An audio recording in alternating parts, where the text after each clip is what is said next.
अस्सलाम वालेकुम नाजरीन, बहुत ही जबरदस्त खबर लेकर एक बार फिर मैं हाजिर हूँ। वर्ल्ड कप के लिए कौमी टीम में कौन कौन शामिल होगा, 13 नामों पर इत्तफाक हो गया।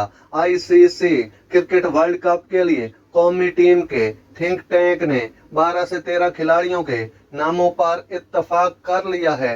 जराये का कहना है कि कौमी टीम का थिंक टैंक नए चीफ सिलेक्टर का मुंतजिर है और नए चीफ सिलेक्टर की तैनाती के बाद नाम वर्ल्ड कप के लिए मजीद 2 से 3 चंद दिनों में फाइनल हो जाएंगे।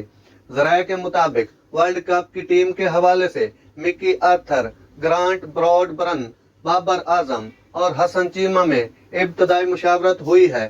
थिंक टैंक उसामा मीर को वर्ल्ड कप स्क्वाड का हिस्सा बनाने पर मुतफिक है, जबकि ऑलराउंडर इफ्तिखार अहमद को भी भारत जाने वाले स्क्वाड में शामिल किया जा सकता है।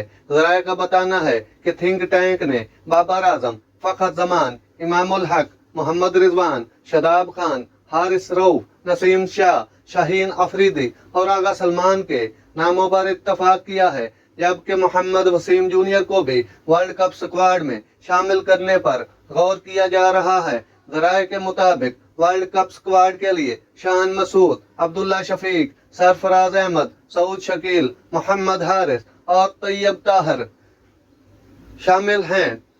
जराये का बताना है कि नए चीफ सिलेक्टर की तकरीरी के बाद थिंक टैंक अपनी आरा इनके सामने रखेगा। टीम का हतमी फैसला चीफ सिलेक्टर ने ही करना है। ख्याल रहे, आईसीसी वर्ल्ड कप रवां बरस भारत में शेड्यूल है, जिसका बाकायदा आगाज 5 अक्टूबर से होगा। नाजरीन, ये थी बहुत जबरदस्त खबर जो मैंने आप तक पहुंचाई। अगर मेरा वीडियो अच्छा लगा हो तो मेरे चैनल को सब्सक्राइब जरूर कीजिएगा। अल्लाह हाफिज।